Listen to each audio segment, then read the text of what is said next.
যার জন্য তোমাদের করতে পারিনি। এখন শুনতে পাচ্ছ তো, তাই না?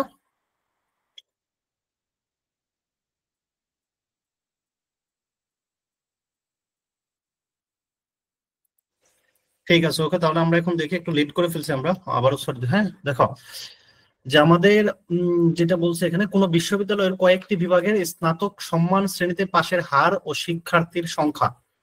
আগে যে আমরা গড় করছি সেখানে শুধু পাশের হার দেয়া ছিল, বা কোন পরীক্ষায় কত পাইছে, 70 পাইছে, 80 পাইছে, 50 পাইছে, 90, 60, 85 এরকম নাম্বার দেয়া থাকতো। গড় কত আমরা বের করতাম, ওইখানে আমরা কি করতাম, এটার সাথে এটা যোগ করতাম, এটার সাথে এটা যোগ করতাম, তার সাথে এটা যোগ, তার সাথে এটা যোগ, তার সাথে এটা যোগ, এগুলো যোগ করে মোট সংখ্যা দিয়ে ভাগ করে দিলে আমরা গড় পাওয়া যেত। কিন্তু যদি এরকম পাশের হারের সাথে আবার শিক্ষার্থীর সংখ্যা দেয়া থাকে, বা এরকম তোমাদের দুইটা ঘর থাকে, কথার কথা সহজভাবে বুঝবা, যে যদি এরকম দুইটা ঘর দেয়া থাকে, তখন শুধুমাত্র এই জিনিসগুলির গুণ করে দিলে হবে না। যেমন দেখো, গণিতে পাশের হার হচ্ছে 70%, কিন্তু ছাত্র সংখ্যা আছে হচ্ছে 80 জন। আবার পরিসংখ্যানে পাশের হার হচ্ছে 80%, কিন্তু ছাত্র সংখ্যা হচ্ছে 120 জন। তাহলে ছাত্র সংখ্যার কিন্তু কম বেশি আছে। তাহলে ছাত্র সংখ্যার যদি কম বেশি এরকম কোথাও থাকে, তাহলে ওইখানে সরাসরি যোগ করে সংখ্যা দিয়ে ভাগ করলে গড় বের করা যাবে না। তাহলে এরকম যদি দেয়া থাকে, তাহলে এটার জন্য আমরা গড় বের করবো এই নিয়মে। দেখো, এখানে পাশের হার ও শিক্ষার্থীর সংখ্যা দেয়া আছে, এটা তোমাদের পরীক্ষায় লিখতে হবে না লেখার সময়। পাশের হারের ভার হলো শিক্ষার্থীর সংখ্যা। ভার বা গুরুত্ব, মানে পাশের হারটার গুরুত্ব বোঝাচ্ছে শিক্ষার্থীর সংখ্যা দিয়ে। মানে হচ্ছে শিক্ষার্থীর সংখ্যা যদি বেশি থাকে, তাহলে ওই সংখ্যাটার গুরুত্ব বেশি। শিক্ষার্থীর সংখ্যা যদি কম থাকে, ওইটার গুরুত্ব হচ্ছে কম। যদি পাশের হারের চলককে আমরা এক্স ধরি এবং শিক্ষার্থীর সংখ্যার চলককে আমরা ডব্লিউ ধরা হয়, তবে গুরুত্ব প্রদত্ত গাণিতিক গড় নির্ণয়ের সারণী হবে নিম্নরূপ। আচ্ছা, তোমাদের এইখান থেকে এই পর্যন্ত কিছুই লিখতে হবে না। এরকম দেয়া থাকলে তোমরা শুধু লিখবে এখান থেকে, এই যে এখান থেকে গড় নির্ণয়ের সারণী হবে নিম্নরূপ, বা গড় নির্ণয়ের সারণী নিম্নরূপ হবেও লিখতে হবে না, গড় নির্ণয়ের সারণী নিম্নরূপ। এটা লেখা লিখবা বিভাগের নাম। বিভাগের নাম আমরা কোথায় পাবো? এখানে দেয়া আছে নাম, গণিত, পরিসংখ্যান, ইংরেজি, বাংলা, প্রাণীবিদ্যা, রাষ্ট্রবিজ্ঞান। আমরা নিচে নিচে লিখবো। এখন আমরা কয়টা ঘর করব? দেখো, একটা ঘর, দুইটা ঘর, তিনটা ঘর, চারটা, পাঁচটা, ছয়টা, সাতটা ঘর। তাহলে আমরা এই ঘরগুলি কিন্তু করবো হচ্ছে আমাদেরটা হবে নিচে নিচে। তাহলে আমরা এইভাবে 7টা ঘর দিয়ে ফেলবো, 1 2 3, একটা ঘর বেশি দিব, 1 ঘর, 2 ঘর, 3 ঘর, 4 ঘর, 5 ঘর, 6 ঘর, 7 ঘর, 8টা ঘর দিলাম। আমরা 8টা ঘর দিয়ে ফেললাম। 8টা ঘরে প্রথমে এখানে লিখলাম আমরা বিভাগের নাম, এই যে বিভাগের নাম, পরে এগুলো সবগুলো লিখলাম। বিভাগের নামের পরে পাশের হার, পাশের হারটাকে প্রকাশ করবো আমরা এক্স আই দিয়ে। পাশের হারটাকে প্রকাশ করবো হচ্ছে এক্স আই দিয়ে। পাশের হার তোমাদের দেয়াই আছে, গণিতে 70%, পরিসংখ্যানে 80, এটা কোথায় আছে? এই যে দেখো, আমাদের এখানে দেয়া আছে। গণিতে 70, পরিসংখ্যানে 80, ইংরেজিতে 50, বাংলায় হচ্ছে 90, প্রাণীবিদ্যায় 60, রাষ্ট্রবিজ্ঞানে 85। তাহলে এই জিনিসটাই আমরা নিচে নিচে লিখলাম, 70, 80 ইত্যাদি ইত্যাদি। শিক্ষার্থীর সংখ্যাটা হচ্ছে ডব্লিউ, ডব্লিউ আই। মানে তো নর্মালি এক্স দিয়ে প্রকাশ করা হয়, আই দ্বারা বোঝানো হচ্ছে কতটা ঘর আছে আর কি। যেমন 1 ঘর, 2 ঘর, 3 ঘর, 4 ঘর, 5 ঘর, 6 ঘর। তাহলে এখানে আয়ের মান হবে 1 থেকে 6 পর্যন্ত। 1 ঘর এখানে সেম একই ঘর আর কি। তাহলে শিক্ষার্থীর সংখ্যা হচ্ছে এখানে 80 জন, পরিসংখ্যান আছে 120 জন, ইংরেজিতে 100 জন। এগুলো কোথায় আছে? এগুলো কিন্তু সব প্রশ্নেই দেয়া আছে। এই যে দেখো, গণিতে 80 জন, পরিসংখ্যানে 120 জন, ইংরেজিতে 100 জন, বাংলাতে 225 জন, প্রাণীবিজ্ঞানে 135 জন, রাষ্ট্রবিজ্ঞানে 300 জন। অর্থাৎ এইখানে যে জিনিসটা আছে এটা নিচে নিচে আছে, তুমি সেম জিনিসটাকেই পাশাপাশি লেখলা। বিভাগের নাম, পাশের হার, শিক্ষার্থীর সংখ্যা, আর কোনো কাজ এখানে না। এই তিনটা গড় করার পরে লাস্টে একটা গড় লেখছে এক্স আই ডব্লিউ আই। এরকম দুইটা জিনিস পাশাপাশি থাকা মানে কি, এক্স আই গুণ ডব্লিউ আই। তাহলে এখানে এক্স আই এর মান কত? 70। ডব্লিউ আই প্রথমটার জন্য মান কত? 80। তাহলে 70 আর 80 গুণ করলে 7 8 56, 5600। পরিসংখ্যানে 80 120, তাহলে এই দুটাকে গুণ করলে হবে 8 12 96, 9600। এটা এটা গুণ করবে, সবগুলো গুণ করলা।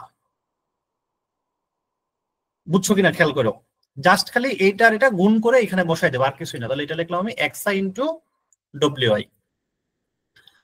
এখন এই যে আমাদের শিক্ষার্থীর সংখ্যা, সবগুলো যদি যোগ করি, 80, 120, 120-এর সাথে আরো 100 যোগ করো, 100-এর সাথে আরো 225 যোগ করো, এর সাথে 135, 135-এর সাথে 300, এই সবগুলি যোগ করলে যে যোগফল পাওয়া যায় সেটা হচ্ছে 960। এই 960-কে আমরা চাইলে এন দিয়ে প্রকাশ করতে পারি, এন। আর এটাই সবগুলো যোগ করে পাওয়া যায় হচ্ছে কত? 74,050। হ্যাঁ, 74,050। 74,050। গড় মানে কি? গড় মানে হচ্ছে এই সবগুলো জিনিসের যোগফল ডিভাইড বাই মোট সংখ্যা। নর্মালি আমরা এমনিতে কি করতাম? এমনিতে করতাম এই যে 70, 80, 50, 90, 60 এই সবগুলির যোগ করে কয়টা গড় আছে এখানে? 1টা, 2টা, 3টা, 4টা, 5টা, 6টা, 6 দিয়ে ভাগ করে ফেলতাম। কিন্তু যখন এরকম শিক্ষার্থীর সংখ্যা আলাদা করে দেয়া থাকবে এক এক সাবজেক্টে এক একটা, তখন এরকম করা যাবে না। তখন কি করতে হবে? তখন এই যে এক্স আই আর ডব্লিউ আই যেটা আছে এই সবগুলির যোগ করতে হবে। এই সবগুলিকে যোগ করে এই যোগফল দিয়ে মোট যে ছাত্রছাত্রী আছে এটা দিয়ে ভাগ করতে হবে। তাহলে এক্স আই ডব্লিউ আই এটা, তাহলে সবগুলো, এটা একটা এক্স আই ডব্লিউ আই, এটা এক্স আই ডব্লিউ আই, সবগুলো এক্স আই ডব্লিউ আই যোগ করে আমার এটা হয়েছে। তাহলে এই যে 7,000, 70,000, 74,050, এই 74,050-কে লেখা যায় summation of W I X I. এই 74,050 হচ্ছে ডব্লিউ আই এক্স আই এর সামেশন।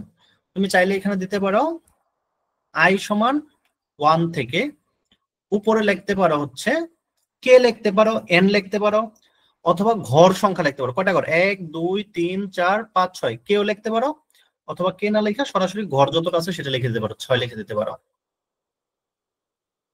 তাহলে এটা হচ্ছে summation of W I into X I. আর এই যে 960 পাইলা, 960 এটা কোন ঘর থেকে আসছে? এই দেখো ডব্লিউ আই। তার মানে এটাও একটা ডব্লিউ আই, এটাও একটা ডব্লিউ আই, এটাও একটা ডব্লিউ আই, এটাও একটা ডব্লিউ আই, সবগুলি ডব্লিউ আই যোগ করা হচ্ছে 960। তাহলে তোমরা এই যে 960 আছে এটাকে চাইলে লিখতে পারো হচ্ছে সামেশন অফ ডব্লিউ আই। এখানে ডব্লিউ এর মান হবে আই ইকুয়াল 1 থেকে, এখানেও কয়টা ঘর আছে? 1টা, 2টা, 3টা যোগ করলে হবে 6টা ঘর। তাহলে এখানেও লিখতে পারো হচ্ছে 6, অথবা 6 না লেখা শুধু কেও লিখতে পারতা, এখানে সমস্যা নেই। তাহলে এখন গড়ের সূত্র হচ্ছে গড় এক্স ডব্লিউ বার দিতে পারো। এই যে উপরের যে টানটা, এই টানটাকে বলা হয় বার, এক্স বার। ডব্লিউ এখানে লিখলেও চলবে, না লিখলেও চলবে। এখানে ডব্লিউ লেখার কারণ কি? যদি এরকম সংখ্যা দেওয়া থাকে তখন এটাকে বলা হয় ওয়েট বেসিস, ওয়েট, ওজন বা ভার। এই যে দেখো গুরুত্বযুক্ত উপাত্তের গড়, এখানে লিখছে ডিটারমিনেশন অফ, সরি দেখো এখানে লিখছে ডিটারমিনেশন অফ ওয়েটেড এভারেজ। এই যে ওয়েটেড মানে গুরুত্বযুক্ত, ওয়েটেড মানে হচ্ছে গুরুত্বযুক্ত, এই ওয়েটেড থেকে আসছে ডব্লিউ, ওয়েটেড এর ডব্লিউ। যেহেতু এটা গুরুত্বযুক্ত গড় এই জন্য এটাকে এক্স এর নিচে একটা ডব্লিউ লেখা হয়, ছোট্ট করে লিখলেও চলবে, না লিখলেও খুব একটা সমস্যা নেই। তাহলে এক্স ডব্লিউ বার, এটা সূত্রটাকে এই যে দেখো এখানে সূত্রটা লিখে দিছে আগেই। এক্স ডব্লিউ বার সমান হবে, উপরে হবে summation of X I W I, এই আই ইকুয়াল 1 থেকে এন পর্যন্ত, এগুলি বাক্যেও লিখতে পারো এখানে, এগুলো লিখলেও সমস্যা নাই, না লিখলেও সমস্যা নেই। তাহলে সূত্রটা হচ্ছে এক্স বার, আমি যদি সংক্ষেপে লিখি, সমান উপরে হবে summation of X I into W I, আর নিচে হবে সামেশন অফ ডব্লিউ আই। তাহলে summation of X I W I কোনটা? দেখো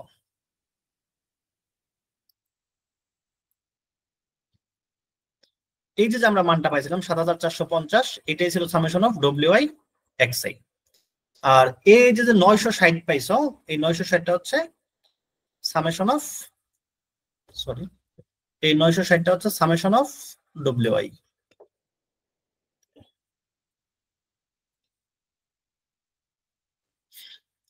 আচ্ছা, এখানে হচ্ছে আমাদের মুছে গেছে আই ইকুয়াল 1 থেকে 6 পর্যন্ত। তাহলে এই যে নিচে হচ্ছে summation of W I, summation of W এর পরিবর্তে আমি বসাই দিলাম 960, আর হচ্ছে summation of W I X I, এটার পরিবর্তে বসাই দিলাম আমি 74,050। এখন এটা দিয়ে এটাকে ভাগ করলাম, আনসার আসবে 77.14, এটাই হচ্ছে আনসার। দেখো তোমরা বুঝছো কিনা, না বুঝলে আমাকে একটু বলো। আচ্ছা, তোমরা ম্যাক্সিমামই মেসেজ দিচ্ছ হচ্ছে স্যার বুঝি নাই। আচ্ছা, কথা ক্লিয়ার শোনা যাচ্ছে না? কথা কি শোনা যাচ্ছে না এখন?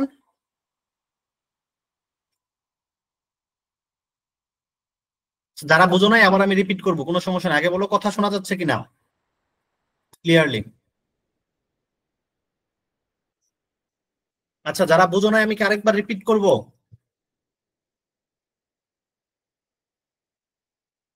ওকে, আরেকবার রিপিট করতেছি, তোমরা খেয়াল করো। এটা একদম সহজ একটা ম্যাথ তোমাদের জন্য, জাস্ট ভালো করে একটু মনোযোগ দিবা, ঠিক আছে? আমি আগে এই যেগুলি দাগাইছিলাম দাগানোগুলি একটু মুছে দিই।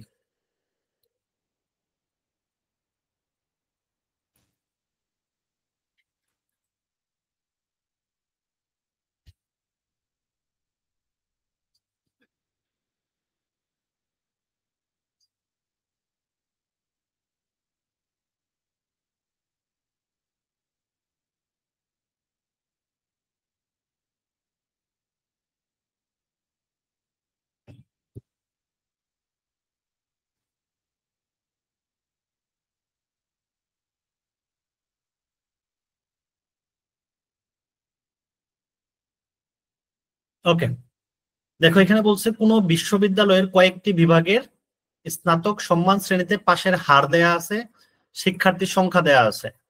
আগে সহজভাবে চিন্তা করবে, জটিল করার দরকার নেই। যদি এরকম দুইটা জিনিস দেয়া থাকে, পাশের হারও দেয়া থাকে, শিক্ষার্থীর সংখ্যাও দেয়া থাকে, দুইটা জিনিস যদি দেয়া থাকে, পাশের হার এবং শিক্ষার্থীর সংখ্যা, তাহলে আমরা নিচের নিয়মে অঙ্ক করব। এর ব্যতিক্রম কি আসবে সেটা আমি আবার অনুশীলনী অঙ্ক করানোর সময় দেখাই দেবো তোমাদের। তাহলে প্রশ্নে আমার কি কি দেয়া আছে দেখো, বিভাগের নাম দেয়া আছে। বিভাগের নাম কি? গণিত বিভাগ, পরিসংখ্যান বিভাগ, ইংরেজি বিভাগ, বাংলা বিভাগ, প্রাণীবিদ্যা বিভাগ, রাষ্ট্রবিজ্ঞান বিভাগ। এই গণিত বিভাগে পাশের হার হচ্ছে 70%, 70% ছাত্র এখানে পাশ করছে। আর গণিত বিভাগের ছাত্র আছে কতজন? গণিত বিভাগের ছাত্র আছে হচ্ছে 80 জন। পরিসংখ্যান বিভাগে হচ্ছে পাশের হার 80%। পরিসংখ্যান বিভাগের ছাত্র আছে কয়জন? 120 জন। এভাবে এই জিনিসটা দেয়া আছে। তাহলে এরকম দেয়া থাকলে তোমাকে এটার গড় বের করতে বলছে। তাহলে আমরা এখান থেকে লিখবো, এই যে এইটুকু লিখবো শুধু, গড় নির্ণয়ের সারণী নিম্নরূপ। গড় নির্ণয়ের সারণী নিম্নরূপ, এইটুক লিখে হচ্ছে আমরা ঘর করে ফেলবো।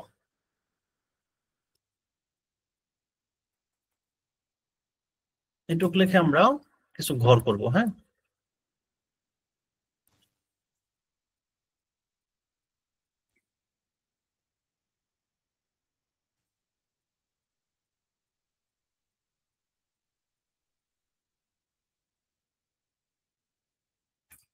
ওকে, তাহলে আমরা এরকম ঘর করব।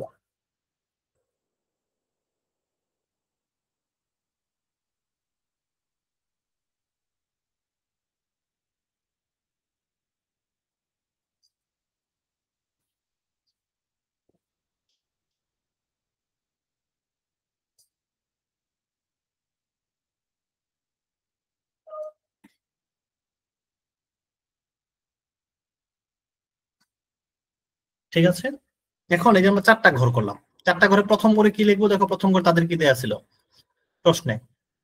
বিভাগের নাম দেয়া ছিল, 2 নম্বর ঘরে দেয়া ছিল পাশের হার, 3 নম্বর ঘরে দেয়া ছিল শিক্ষার্থীর সংখ্যা।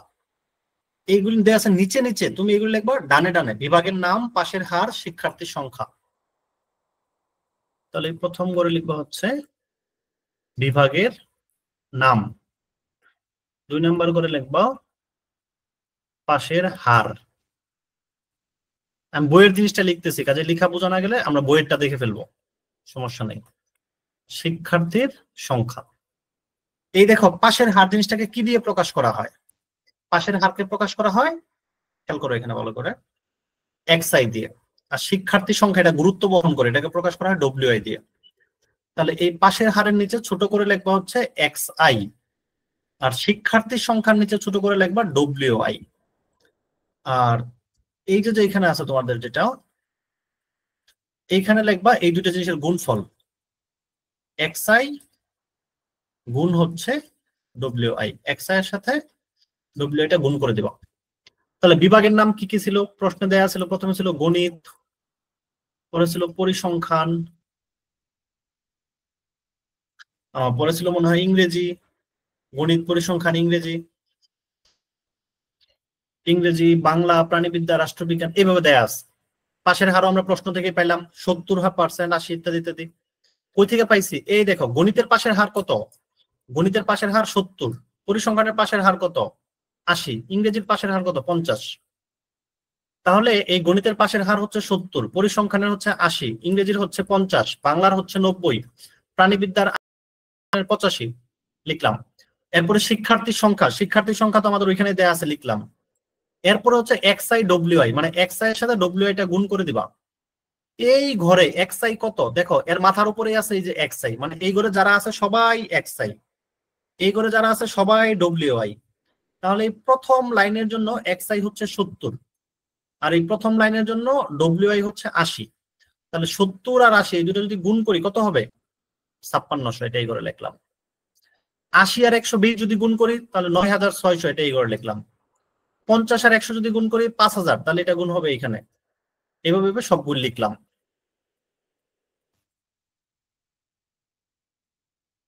আচ্ছা, সবগুলো লিখার পরে এখন এই যে দেখো, এই যেটা পেলাম আমরা, যে এই যে 80, 120, 100, 225, 135, 300, এই সবগুলি যোগ করলে হয় 960। আবার এই 5600, 9600, এইভাবে এই সবগুলি যোগ করলে হয় 74050। এই যে যে এক্স আই আর ডব্লিউ আই, এই সবগুলি যোগ করে যেটা হয় এটার নাম হচ্ছে summation of W I X I. কোনটা? এই যে 74050, যেটা এটার নাম হচ্ছে কি? Summation of W I X I. আর এই যে যে এইগুলি যোগ করে যেটা পেলাম 960, এটার নাম হচ্ছে এটা। এটা কি? Summation of W I. এই 960 হচ্ছে সামেশন অফ ডব্লিউ আই, আর 74050 যেটা, এটা হচ্ছে summation of W I X I, অথবা এক্স আই ডব্লিউ আই, একই কথা। এই দুটো আগে পরে লিখলে কোনো সমস্যা নাই। এখন তাহলে এটার গড় নির্ণয়ের সূত্র কি? সূত্র তো তোমার মুখস্থ করতে হবে। সূত্র হচ্ছে এক্স বার, অথবা এক্স ডব্লিউ লেখা তার উপরে বার, এক্স এর নিচে ছোট করে ডব্লিউ লেখা তার উপরে বার, এক্স বার। এক্স বার সমান উপরে হবে summation of X I W I, এই যে বড়টা, summation of X I W I, এটা হবে উপরে। আর শুধু সামেশন অফ ডব্লিউ আই যেটা, এটা হবে নিচে। তাহলে summation of X I W এর মান হচ্ছে 74050, আমরা এখান থেকে জানি, এটা বসাইলাম। সামেশন অফ ডব্লিউ এর মান হচ্ছে 960, এটা এখানে বসাইলাম। এটাকে এটাতে ভাগ করলে 77.14 পাওয়া গেল। এটাই হচ্ছে আমাদের আনসার। তাহলে পাশের গড় হার হচ্ছে 77.14।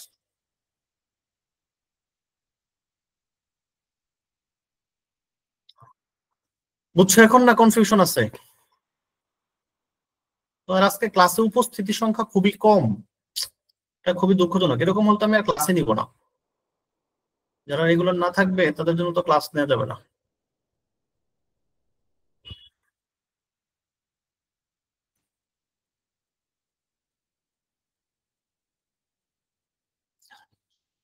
তানলিম, তুমি ক্লাস শেষে আমাকে হোয়াটসঅ্যাপে একটা মেসেজ দিও।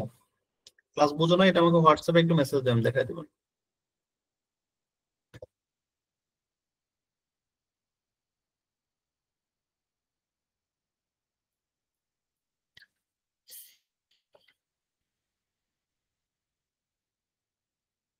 আচ্ছা, এখন আসো তোমাদের জন্য সহজ একটা টপিক, এটা আগে একটু দাগাই ফেলছিলাম, দাগানটা মুছে দেই, তারপরে দাগাই দিই, তাহলে তোমাদের বুঝতে সুবিধা হবে। মধ্যক, মধ্যকের ইংলিশ হচ্ছে মিডিয়ান বা মিডিয়ান, যাই বলো না কেন, মধ্যক হচ্ছে মিডিয়ান। এমসিকিউতে আসতে পারে যে মধ্যকের ইংলিশ কোনটা? মিডিয়ান। এখন মধ্যক জিনিসটা কি? মধ্যক জিনিসটা হচ্ছে যেটা মাঝখানে থাকে, এটাই হচ্ছে মধ্যক। যেটা মাঝখানে থাকবে সেটাই হচ্ছে মধ্যক। যেমন ধরো কিছু সংখ্যা আছে, 2, 4, 10, 15, 20। বলা হলো এটার মধ্যক কোনটা, তাহলে দেখো এখানে কয়টা সংখ্যা আছে? 5টা সংখ্যা আছে। তাহলে মাঝখানে কোনটা? এইটা। এটার বাম পাশেও দুটো আছে, ডান পাশেও দুটো আছে, তার মানে সে হচ্ছে মাঝখানে, তাহলে এটাই হচ্ছে মধ্যক। অর্থাৎ মাঝখানে যদি থাকবে সেটাই হচ্ছে মধ্যক। ওকে, তাহলে এখন দেখো, অষ্টম শ্রেণীতে আমরা শিখেছি যে পরিসংখ্যানের উপাত্তগুলো মানের ক্রমানুসারে সাজালে, মানের ক্রমানুসারে মানে ছোট মান থেকে বড় মানের দিকে যদি সাজানো হয়, যে সকল উপাত্ত ঠিক মাঝখানে থাকবে সেইগুলোর মানই হবে উপাত্তগুলির মধ্যক, যেটা ঠিক মাঝখানে থাকবে। যেমন এখানে ইজিলি বোঝা যাচ্ছে এটা মাঝখানে, তাহলে এটা হচ্ছে মধ্যক। যদি উপাত্তের সংখ্যা n হয় এবং n যদি বিজোড় সংখ্যা হয়, এখানে দেখো উপাত্ত কয়টা, একটা, দুইটা, তিনটা, চারটা, পাঁচটা, তাহলে এটা জোড় না বিজোড়? বিজোড়, যেহেতু পাঁচটা উপাত্ত আছে তার মানে এটা হচ্ছে বিজোড় সংখ্যা। এরকম উপাত্তগুলির সংখ্যা যদি বিজোড় হয় তাহলে মধ্যক হবে n+1/2 তম পদ। তাহলে এখানে n এর মান কত, একটা, দুইটা, তিনটা, চারটা, পাঁচটা, তার মানে এখানে পাঁচটা পদ আছে, তার মানে n এর মান হচ্ছে 5। যেহেতু এখানে পাঁচটা সংখ্যা আছে, 2 একটা সংখ্যা, 4 একটা সংখ্যা, 3 10 একটা, 15 একটা, 20 একটা, তাহলে কয়টা এরকম, 1 2 3 4 5। যেহেতু এখানে পাঁচটা সংখ্যা আছে, n এর মান হচ্ছে 5। তাহলে n এর 5 সংখ্যাটা কি জোড় না বিজোড়? অবশ্যই বিজোড়। যদি এরকম বিজোড় সংখ্যা হয় তাহলে মধ্যক হবে n+1, n এর মান হচ্ছে 5 যোগ 1 ডিভাইড বাই 2, n+1/2। তাহলে 5 আর 1 যোগ করলে 6, 6 কে 2 দিয়ে ভাগ করলে 3। তাহলে মধ্যক হবে 3 নাম্বার পদের মান। তুমি এমনি গুণা দেখো 10 কয় নাম্বার পদ, এটা হচ্ছে 1 নাম্বার পদ, এটা 2 নাম্বার পদ, এটা 3 নাম্বার, এটা 4 নাম্বার, এটা 5 নাম্বার ছিল। তাহলে n মধ্যক হচ্ছে 3 নাম্বারটা। তাহলে এই সূত্র দিয়ে বের করলে এরকম 5 যোগ 1 ভাগ 2 অর্থাৎ 3 নাম্বার পদ। এখন তো 3 নাম্বার পদের মান কত, পদের নাম্বার হচ্ছে 3, 3 নাম্বার পদের মানটাই হবে মধ্যক। তাহলে আনসার কত, 3 না 10? 3 কিন্তু আনসার না, 3 নাম্বার পদটা হচ্ছে আনসার। 3 নাম্বার পদের মান কত, 3 নাম্বার পদের মান হচ্ছে 10, তাহলে মধ্যক হচ্ছে 10। আর n যদি জোড় সংখ্যা হইতো, মনে করো 2 4 10 15 20 40, এইখানে মধ্যক কোনটা? তোমরা কেউ বলতে পারবে আমাকে এখানে মাঝের সংখ্যা কোনটা? যেমন এখানে 5 জন আছে, 5টা আছে, 5টা থাকলে এটা হচ্ছে মাঝখানে, বোঝা যায় এটার বাম পাশেও 2টা, ডান পাশেও 2টা, তাহলে সে মাঝখানে আছে। এখন এখানে আছে 6টা, তাহলে এটার বাম পাশে 2টা, এটার ডান পাশে 2টা, তাহলে এটাও 3 নাম্বার, আবার এই দিক থেকে হিসাব করলে এটাও 3 নাম্বার। তাহলে এখন 10 এর মধ্যে সংখ্যা বলবো না 15 বলবা? কারণ এটা মধ্যক 10 কেও বলা যাবে না, 15 কেও বলা যাবে না। অর্থাৎ যদি এরকম জোড় সংখ্যা থাকে তখন মাঝখানে কাউরে খুঁজে পাওয়া যায় না। যদি বিজোড় 5টা থাকে তাহলে মাঝখানে তুমি খুঁজে পাবা, এক পাশে 2টা আরেক পাশে 2টা, মাঝখানে একজন থাকবে। যদি 7টা থাকতো, এক পাশে 3 জন আরেক পাশে 3 জন, মাঝখানে একজন, 7 জন। 11টা থাকলে এক পাশে 5 জন আরেক পাশে 5 জন, মাঝখানে একজন। কিন্তু যদি 6 জন মানুষ থাকে তখন কেউ কিন্তু মাঝখানে রাখা যাবে না, কারণ এক পাশে 2 জন আরেক পাশে 2 জন দিলে মাঝখানে 2 জন থেকে যাবে। ওইরকম এইখানেও দেখো